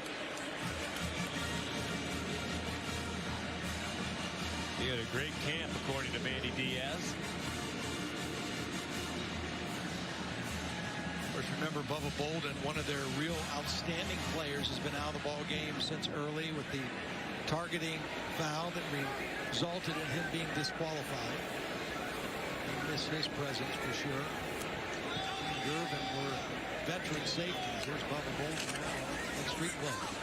Young got hit. The ball's loose, and it's recovered by Miami. Chance Williams backed up defensive end, knocked it out, and Jordan Miller tackle recovered. A little inside stunt. Watch this guy right here come inside and then up into the pocket. There's also pressure here, but it's the inside stunt that doesn't get picked up and results in the fumble on the hit on Bryce Young. Well-designed stunt. Ball is out. His arm did not appear to be coming forward. So they'll get the turnover chain. This time it's going to stick. They thought they had a turnover earlier. It got turned over on a replay review, correctly so. But this time Miller the recovery. Chance Williams, a freshman they think has a huge upside, made his presence felt. Out wide to Keyshawn Smith. Broke the tackle. Finally got taken down by Justin Boygby.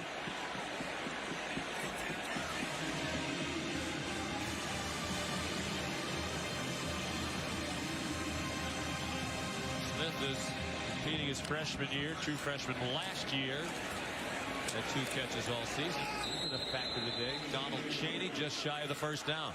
Sean, Miami wide receiver Mike Harley spent time in the x-ray room. He is out for the game with an upper extremity injury.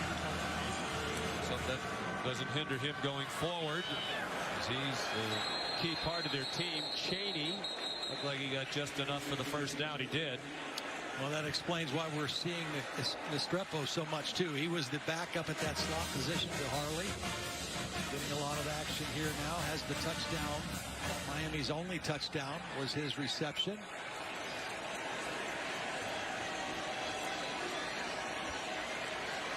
Rambo went in motion.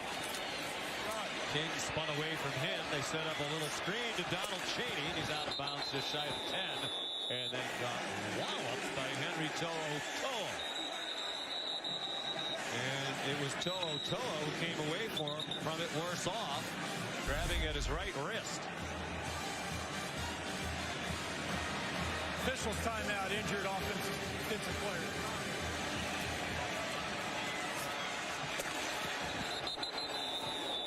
I wonder if when his hand hit the ground. What a collision. Just as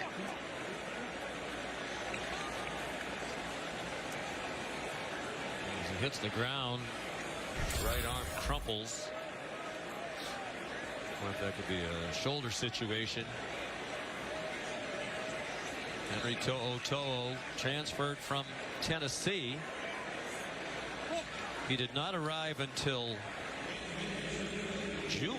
And yet, when we talked with Pete Golding, the defensive coordinator, yesterday, he said it was amazing how quickly he became a team leader and did come in with a big presence right away. Just got to know the guys. But he said shortly after he had arrived, he was organizing linebacker meetings. They were getting together to watch film. He became a team leader and is the signal caller on the defense now very quickly. And that is so important in this Alabama defense, to have a good communicator, a good signal caller. And not only did it make the whole team better, in particular, it made the guy lined up next to him, Christian Harris, an even better player, because now Christian Harris, he can worry about playing will linebacker. He doesn't have to be the communicator.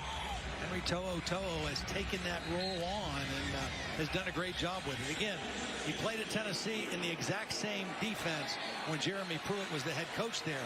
So the transition was pretty smooth for him. 2nd and 6 from the 11. Miami on the move. They've looked better here on offense in the second half, and right on cue, an interception. There is a flag down. Daniel Wright picked it off if it stands. There is a flag down at the 3-yard line. I think he was held. I think the intended receiver was held before the interception. They were looking for Rambo, and I think he was Prior grabbed. to the pass, holding defense number 3. Half the distance to the goal. Automatic first down. See, De'Aaron King had to double clutch on this. He couldn't throw it on time because of the hold. You're going to see right here, Daniel Wright reaches out and grabs him. De'Aaron King had to double clutch, and when he threw it, it was short, and the interception happened. But good call by the officials. De'Aaron King knew it right away. So the drive continues, and it's 1st and goal Miami, down 41-10. Little victories. Again, Sean, you're looking for anything to build on because this is game 1. It's not a conference game. Yes, it's disappointing, but you got a lot of football left. You got to get some good things happening to take home with. King on the rollout, throws back over the middle. That is often dangerous, and it really was there. He's fortunate Josh Jobe didn't intercept it. And you're right, because with an eye toward the rest of the season, Miami is a team that is expected to compete in the Coastal Division. In the preseason ACC poll, they're picked 2nd behind North Carolina. And it was a North Carolina team that Mac Brown said might be overrated after his team lost to Virginia Tech last night. A lot of football left. One game does not make a season, that's for sure, good or bad.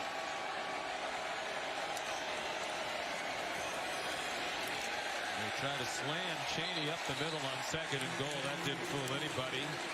Phil Mathis there, 50-year senior.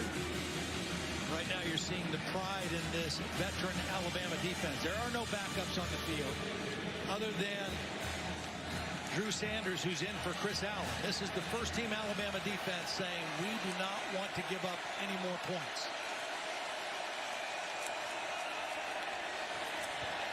King, there's Will Anderson again. He got away from Anderson, but not from big Phil Mathis.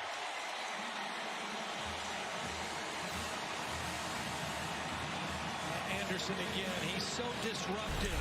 He's just too quick for the right guard. Navon Donaldson goes right by him. He doesn't get the sack, but he makes the quarterback move in the pocket, and Mathis is there for him. We had a great chat with Phil Mathis the other day. He said, I really believe our pass rush will be better this year. We're more experienced. We have more talent. And boy, has the pass rush been a factor all day today. Here's a 28-yard field goal try by Andy Borregales, and it is good. And it's 41-13. Well, after several years in hiatus, we are pleased to report, back by popular demand, it's been insisted upon by college football fans all over the country. We don't need to see that. Todd Blackledge's Taste of the Town is coming back. Yeah. Well, you know what? Here's the thing. We sat in our college football seminar a couple weeks ago, right? And they talked about such a great thing that the fans are back, the bands are back, the pageantry, the cheerleaders, and our whole campaign of welcome home in college football. Well, to me, nothing says welcome home to college football better than Taste of the Town. And it's been 7 years since we did it. People still talk to me about it, ask me about it, wonder where it went. So we're going to try to bring it back. And I've been, pacing myself for 7 years. We're going to take a look at the measurements again at the end of the year now. You're taking good advantage of the offseason. And you'll come with me, right? You're going to come and perhaps I will. Okay. I usually put on my 15 pounds during the football season when I work with you, but I already took care of the 15 pounds added over the summer. Hopefully, you'll be able to go to a lot of these places and it won't be Todd's takeout of the town. Yeah, we hope. But that's even part of the story too, visiting and revisiting some places that were affected by COVID and how they survived in their business, and hopefully we can tell some good stories with that as well. Andy Borregales, the kickoff and a touchback. We're just getting started with this Labor Day weekend feast of college football. The headliner on the menu tonight, see what we did there, the Dukes Mayo Classic from Charlotte. 7:30, Georgia and Clemson. We are going to race back to the hotel to watch that one. Tomorrow night on ABC, 9th-ranked Notre Dame and Florida State, and then Monday night on ESPN, Louisville and Ole Miss will labor on Labor Day. All three games also available streaming live on the ESPN app. One app, one tap. Catchy new slogan. A lot of new quarterbacks making their appearances this year, right? Notre Dame, Jake Cohn taking the place of Ian Book, who is a fixture there. Get to see Mackenzie Milton's return to college football for Florida State, which is such a great story. He had a gruesome leg injury.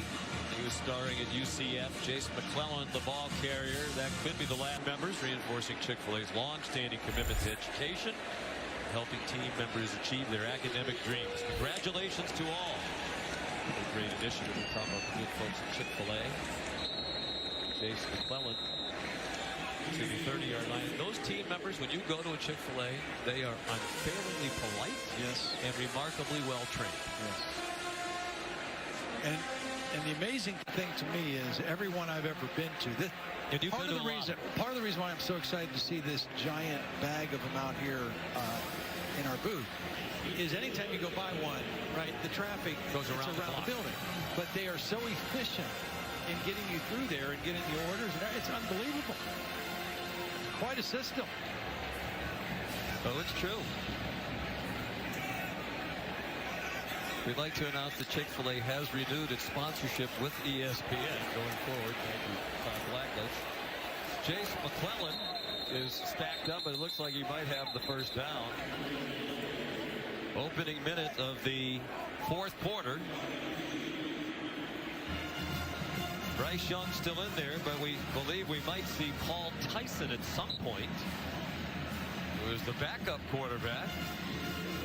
We saw Bryce Young in the opener last year at Missouri when Mac Jones staked them to a pretty good lead. There's Tyson, so far best known as being the great-grandson of the legend Bear Bryant. We have a number 3 quarterback that we may not see tonight, but he's going to play some this season also.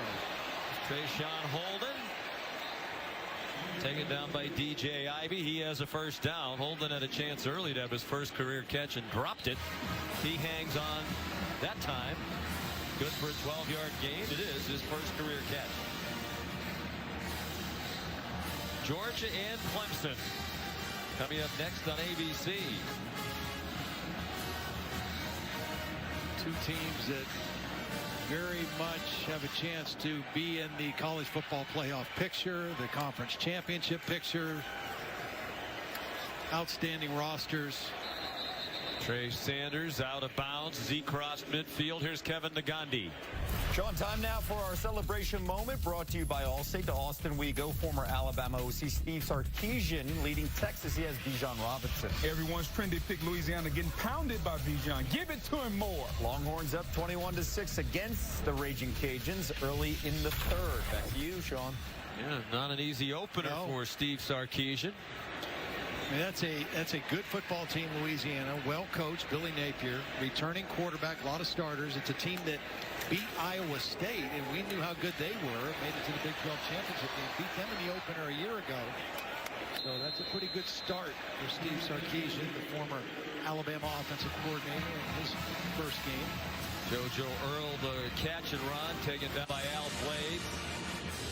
Well, Steve Sarkisian deserves a lot of credit for what we're witnessing today from Bryce Young, who obviously was coached by Steve Sarkisian last year. Bryce told us he learned a lot, obviously, from Sark, and he learned a lot from Mac Jones, for whom he served as the backup last year. Just the way Mac, there's a nice play by Jared Harrison Hunt to take down Trey Sanders, took ownership of the team, the way he prepared, studied film related to his teammates. And Bryce Young told us he continues to keep in touch with Mac Jones. We asked him, Mac excited to be the quarterback of the New England Patriots, #1? And he said, Mac's always excited. What a story he was last year. Just kind of unbelievable ascension. Very similar to the way that Joe Burrow shot up the charts for LSU a couple years before that. Amazing stories. Sidearm delivery to Javon Baker. DJ Ivey made the stop. Well, for a lot of Mac Jones's time at Alabama as he got ready, he had pretty good guys to emulate too, with Jalen Hurts and Tua Tagovailoa. He talked about the influence they had on him. Yep. You know, and Jalen obviously finished his career playing for Lincoln Riley at Oklahoma and refined his game some. And I really think, you know, what he learned at both places prepared him to be an NFL quarterback, and now going to be the starter for the Philadelphia Eagles. But with their successes, those three quarterbacks, with the way that they changed the offense, really under Lane Kiffin. Yes, 2014. Got them much more involved in the modern-day passing game. Defense, number 3, causing the offense to react. 5-yard penalty. We're down. Gilbert Frierson guilty of the penalty. They're going to continue to get the top quarterback recruits in the country. And Bryce Young was committed to USC right down the street from where he grew up. And then his dad, Craig, said, I really do believe that Alabama will be the better place. No criticism intended toward USC. Just hard to argue what's going on at Alabama these days. Well, and not just recruit top quarterbacks, but top receivers. And again, when Lane Kiffin changed the Alabama offense and the way they were going to play, now they started getting guys like Amari Cooper and Calvin Ridley and Jerry Jeudy. And at first it was just one premier wide receiver that caught all the balls. And then the next closest receiver maybe had a dozen. Now they've got 2 or 3 guys that are catching in excess of 50 balls, and they're getting drafted in the first round. So they are going to continue to recruit quarterbacks and wide receivers at a ridiculous pace. Chase McClellan, after his 6-yard catch, got them the first down. And a helmet lost on Chris Owens, the center. Well, here's how the offense has changed as they got into the RPO game and all that comes with it. Last 3 seasons, 47 points per game, because the passing yards went from 221 per game to 340 and a half. And you really have to credit Nick Saban for his willingness to adapt and adjust, because he's always going to be a defensive-minded guy who wants to play great defense and gets frustrated with blown assignments and missed calls on defense. But he knew you have to outscore people. You have to be able to score now to not only beat the best teams in your league, but to win playoff games and win national championships. And so he made that change. McClellan carried again. And when we talked to Bill O'Brien yesterday, we with Nick Saban about what is going to be the offensive approach now with a new offensive coordinator in Bill O'Brien. And Nick Saban said, we want to do the same thing we've been doing. Bill O'Brien is a terrific coach. He's obviously going to put some of his own stamp on it, add some new wrinkles, but we're going to keep doing what we've been doing. And with that in mind, Bill O'Brien told us he learned the Alabama system, including all of the terminology that they have used here the last 2 years, none of which he was familiar with. He said Mac Jones was actually a big part of helping. Coca-Cola Zero Sugar is a proud sponsor of ESPN College Football. Home of Coca-Cola, are we not? Atlanta, Georgia. I like that Zero Sugar. Oh, it's terrific. It'd go well with your Chick-fil-A. Yeah, really good. A little Duke's mayo on there, and we're good to go. Chase McClellan dropped for a loss. James Williams, another freshman backup safety. Jared Harrison Hunt, who they think is going to be an emerging presence as the season goes along. Harrison Hunt, defensive tackle, played 2 years of high school football. He played basketball at a great program in New York City, Christ the King. There's Will Reichard. This would be a 40-yard try.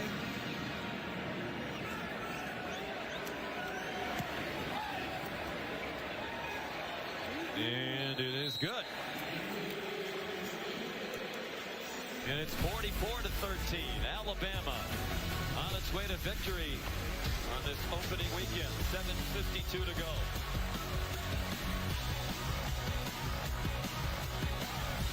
Booger, thank you. It'll be Jack Martin to kick off again. The transfer from Troy. junior out of Dothan, Alabama.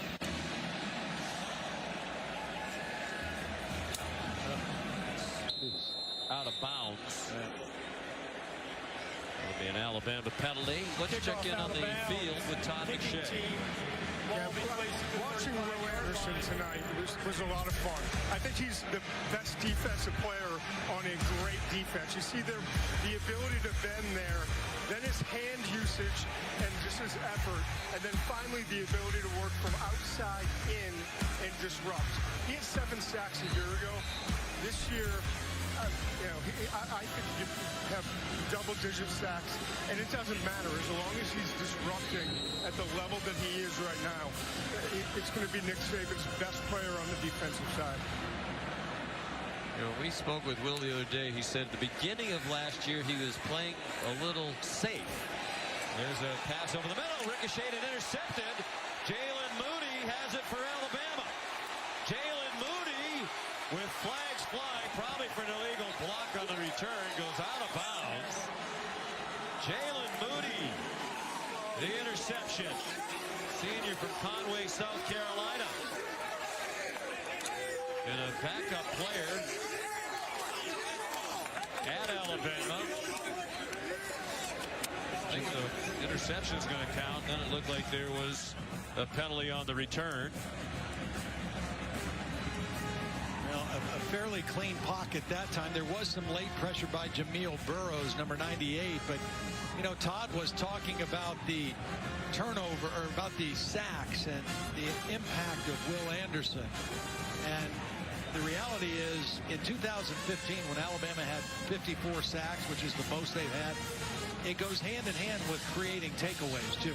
They also had 29 forced turnovers that year as well. So the pressure leads to bad decisions, bad throws.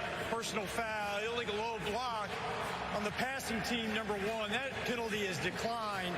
Personal foul, blindside block on the intercepting team. 15-yard penalty from the spot of the foul. First down, Alabama. So the interception, first of his career, stands for Jalen Timeout on the field. And it's the 3rd Miami turnover, the 2nd interception thrown by De'Aaron King. Midway through the 4th quarter, Alabama people recovered from this disaster. 977,000 homes and businesses in Louisiana remain without power. Some might be without it for at least a month. Paul Tyson is the new quarterback. Trey Sanders, the running back. Of course, there was massive flooding up in our part of the country, in the Northeast. Tulane football team affected by it, and they were so grateful to Alabama. Nick Saban opened up Alabama's indoor facility this week so Tulane could practice there. They were supposed to play at home in New Orleans against Oklahoma. The game moved to Norman, and a great performance by Tulane in Norman today. They lost 40-35, but right in it all the way to the end, as you saw earlier today on ABC. redcross.org/ESPN. Trey Sanders gets the call again. You mentioned Tyson in, some backup skill people. Still the first team offensive line in right now for Alabama. The big dudes, Doug Marone's group, still on the field with the backup quarterback. Alabama gets Mercer next week. We'll probably be able to rest some of these guys, play some of their other backups that are not playing. We saw that first team defense mostly the whole game. Mercer. Have mercy on Mercer. Yes, I was just thinking that. Paul Tyson tossed it back to Trey Sanders. Gets gang tackle led by Nesta Jade Silvera. Here are this week's college football rankings brought to you by PlayStation. Alabama #1. And if anything, they will have received more first place votes than they did in the preseason poll. Oklahoma, I think they're a candidate to get passed by the winner of that Clemson-Georgia game tonight. Ohio State had to fend off Minnesota. That was a terrific game to watch Thursday night. Alabama looking very much like the #1 team in the country. Here's James Burnap, the new Alabama punter. He's from Australia. It's the first football game he's ever participated in. And somebody asked Nick Saban about Burnham's first football game. He said, we didn't bring him here to play football. We brought him here to punt.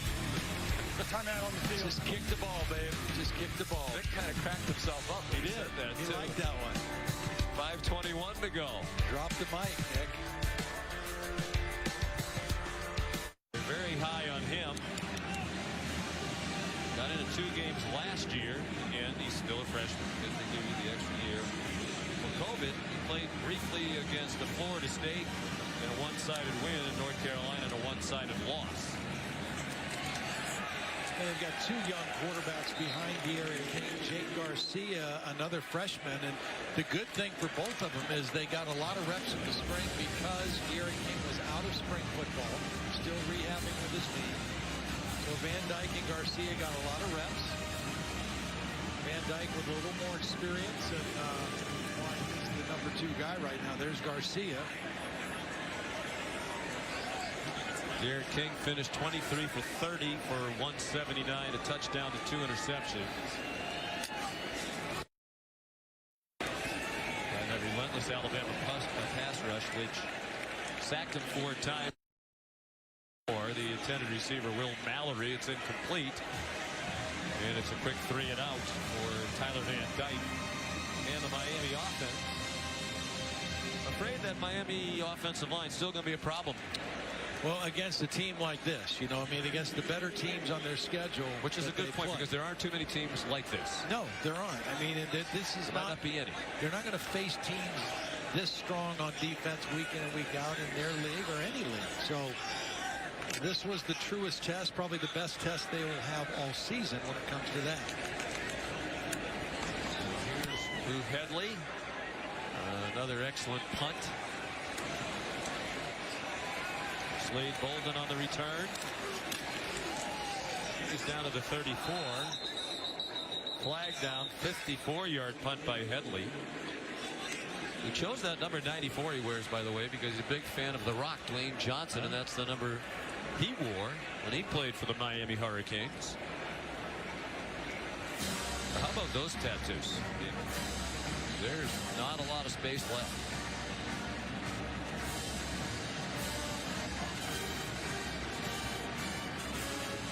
Awaiting the critical ruling here.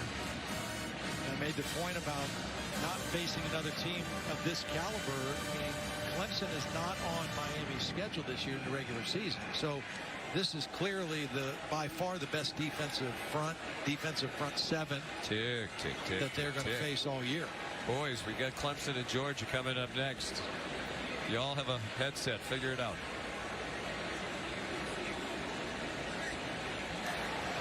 Three fouls on the return team. That's why, no wonder. Holding, number 38. That penalty's declined. Offsides, defense. That penalty's declined. Never mind the number. Holding, return team. That's a lot to Number remember. 36, 10-yard, 26, 10 yards from the spot of the foul, first down. Now, Matt, they have headsets on. Somebody's got to help, right? Somebody's going to blurt the number back into his headset when he's. That's why we wear headsets, so people in the truck can help us when we're flailing, which is frequently. It is nice to have somebody on the field who can feed you those numbers, but I've been there, and sometimes the process breaks down and you're on an island, so it's not fun. No, I'm sure. Well, it's been a well-officiated game. 3:58 to go. And now they're figuring out where to put the ball. It'll be Paul Tyson back out there. We mentioned earlier he's best known for being the great-grandson of Bear Bryant. But, he's not on this team because he's Bear Bryant's great-grandson. He is a very talented player. He was a 4-star prospect in most of the major outlets coming out of high school. Newark Trustful High School. He's from Trustful, Alabama. He selected Alabama, but he had offers from Arkansas, Duke, and Kentucky, among others. Operates out of a pistol and gave it to Roy Dale Williams. What a day in his first start for Bryce Young. Alabama records for passing yards in a debut, 344, and 4 touchdown passes also. Savannah record in a debut. Surpassing the 3 put up by Joe Namath and Mac Jones when they made their first starts for Alabama. Well, if there was any question of whether the stage was going to be too big for Bryce Young, the answer was a resounding no. He was ready for this moment, ready for the game, very well schooled, very well coached coming in, great poise, great understanding, and then, of course, the skill set is, as good as there is in college football. See why he was considered the #1 dual threat quarterback coming out of high school at Mater Dei in Southern California. So poised. He was so impressive. Yeah. He's become kind of the face, not by his choosing, obviously, of this name, image, and likeness. Nick Saban revealed when speaking to some Texas high school football coaches that Bryce Young, and this was a while ago, had already received about $800,000 worth of deals through the name, image, and likeness. And when we asked Bryce about that the other day, he kept steering it back to, that's Ajay Hall who had made the catch. He kept steering it back to, Coach Saban tells us, take care of that when you're not in the building. Right. He said, I Personal will take foul. care of it for me. It's Roughing not the on my passer. mind at all. Defense, When number I'm 12. in the building, I'm all 15-yard about penalty focus. from the end of the play. Automatic first down. Jafari Harvey called for the penalty. And he really is. I mean, you couldn't be any more laser focused and locked in than he was today. Well, and I think he understands clearly also that, what his first priorities are. I mean, it's to be the quarterback of the Alabama football team. It's to go to school. It's, those things, those other things will take care of themselves. And like he said, he's got a team that monitors that, takes care of that. He doesn't want to be bothered it. I've also heard by some accounts that he's turned down as much as he accepted. I mean, he could have had way more than that. Well, and that $800,000 was a while ago. Yes. We also heard that it's probably more than that. And good for him. Yep. Obviously, life-changing money for anybody, or is for he and his family. Tyson handed it off to Roydell Williams. First to speed along the near sideline. He's across midfield. And he was beautifully protected by that offensive line. I think the new coaches have blended in very nicely. Terrific play calling by Bill O'Brien. Now we got Jalen Milroe coming in. He's the number 3 quarterback, but there's a lot of buzz about him, Sean. He's a freshman, 6'2", 212 pounds out of Katy, Texas. Can really fly. I mean, he's a more gifted runner than passer, but he is talented. And I would not be surprised, obviously it doesn't matter today, but down the road, if he's not involved in Bill O'Brien's offense in some form or fashion in the red zone, in some quarterback run things where they don't have to ask Bryce Young to do that, even though he can. This is a guy who's a little bit bigger, a little bit faster, and I would not be surprised to see that wrinkle in the Alabama offense as this season unfolds. Well, it's remarkable how well Alabama recruits. Well, it's hard to imagine that their offense this year could be, I hate to say it, but anywhere near as good as last year, and yet that was an outstanding performance we watched today. There might not be an offense anywhere in college football for a very long time that is as good as what we saw from Alabama last year. But I think we've seen today, led by this man, this offense is certainly good enough to win a national championship combined with this defense and a great coaching staff. But there are other teams in the conversation, and 2 of them are in the on-deck circle. In Charlotte, Georgia and Clemson in a matter of moments. This will likely be the last play of the game. Zach McLeod made the tackle on Jalen Milroe.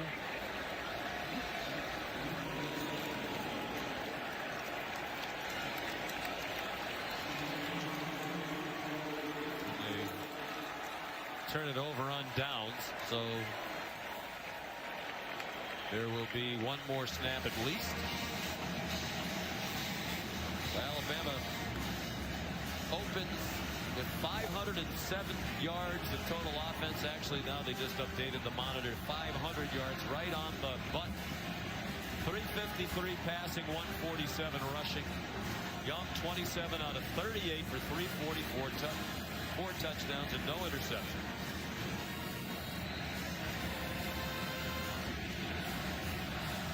defense made life miserable for De'Aaron King for most of the day.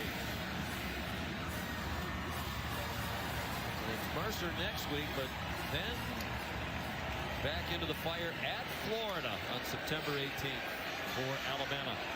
Tyler Van Dyke takes off running. Gets run down from behind.